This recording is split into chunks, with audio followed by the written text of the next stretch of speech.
का काम किया है। बिहार की जनता के पास उदाहरण है कि लालू जी सत्ता में थे तो बेजुबान जानवरों के चारा खा गए, अलकतरा को पी गए।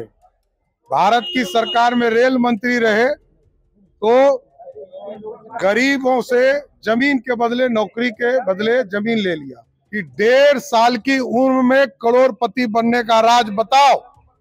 बिहार के नौजवान करोड़पति बनना चाहते हैं 1.5 साल की उम्र में, ये रास्ता बताने का काम करो।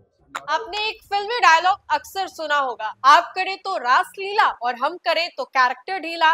अब कुछ ऐसा ही बिहार की राजनीति में भी देखने को मिल रहा है। एक और जहां विपक्ष और एनडीए के बीच में लगातार तनातनी बरकरार है, इसी कड़ी में बिहार के उप मुख्यमंत्री और बीजेपी के कद्दावर नेता सम्राट चौधरी ने तेजस्वी यादव को लेकर के कुछ ऐसा कह दिया जिसको सुनने के बाद महागठबंधन के लोग भी हंस पड़ेंगे। उन्होंने तेजस्वी यादव के बारे में जो बातें कही हैं वो वाकई चौंका देने वाली है। एक और जहां बिहार चुनाव को लेकर के राजनीतिक दलों के बीच में हलचल काफी ज्यादा तेज है, तो वहीं पर सम्राट चौधरी जो है वो अपने बयानों से बाज नहीं आ रहे। सम्राट चौधरी जो है एक के बाद एक तीखे तीखे हमले करते नजर आ रहे हैं और एक बार फिर से सम्राट चौधरी ने ऐसा ही किया है, जहां पर सम्राट चौधरी ने तेजस्वी यादव के बारे में कहा है कि नौमी फेल है, ये क्या सत्ता में आएंगे, इनको तो बिहार की जनता इतनी दूर फेंक देगी कि ये बिहार की ओर झांक भी नहीं पाएंगे।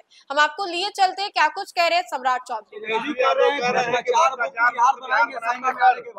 अरे जिसका परिवार खलनायक हो, जिसके लालू प्रसाद जी बिहार के गब्बर सिंह हो और जिस व्यक्ति ने बिहार को लूटने का काम किया है। बिहार की जनता के पास उदाहरण है कि लालू जी सत्ता में थे तो बेजुबान जानवरों के चारा खा गए, अलकतरा को पी गए।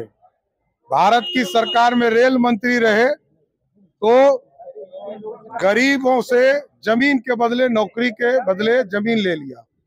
और तेजस्वी यादव से पूरा बिहार का नौजवान जानना चाहता है कि 1.5 साल की उम्र में करोड़पति बनने का राज बताओ। बिहार के नौजवान करोड़पति बनना चाहते हैं 1.5 साल की उम्र में, ये रास्ता बताने का काम करो। आपने सुन लिया कि सम्राट चौधरी ने क्या कुछ कहा और किस तरीके से इन्होंने बड़ा हमला जो है तेजस्वी यादव के ऊपर किया है। अब ऐसे में सम्राट चौधरी को लेकर के विपक्ष जो है कितनी खरी खोटी बातें सुनाई थी। सम्राट चौधरी की जब पगड़ी हटी तो विपक्ष ने ये कह दिया कि मुख्यमंत्री नीतीश कुमार को हटाने चले थे, लेकिन अब देखिए इन्हीं की पगड़ी हट गई है।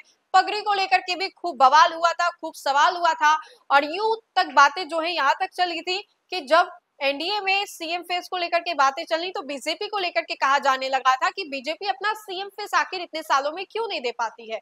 अब सीएम फेस को लेकर के जब बातें चली तो उसमें सम्राट चौधरी का भी नाम आया और बीजेपी के कई पुराने नेता जिन्होंने मोर्चा संभाल रखा उन लोगों का भी नाम आया। लेकिन अब ऐसे में देखिए कि सम्राट चौधरी जो है वो किस तरीके से अपने बातों को रखते हैं, बखूबी अपने बातों को बेहतरीन तरीके से वो रखते हैं। जब बात विपक्ष को घेरने की आती है तो वो उस चीज को भी बखूबी अच्छे तरीके से करते हैं। और एक बार फिर से सम्राट चौधरी का ये जो बयान है वो सामने आया है जिसमें कि सम्राट चौधरी ने तीखा हमला किया है और क्या कुछ कह रहे थे सम्राट चौधरी ये भी हमने आपको सुनवाया। तो फिलहाल के लिए खबर में इतना ही। खबरों का सिलसिला लगातार जारी रहेगा, देखते रहें न्यूज़4 नेशन। सूरज की पहली किरण के साथ जाग उठा बिहार, हर मत बने नई उम्मीद, हर कदम जिम्मेदारी। न्यूज़4 नेशन की अपील 6 और 11 नवंबर को घर से निकलें, वोट करें और अपने भाग्य विधाता खुद बने।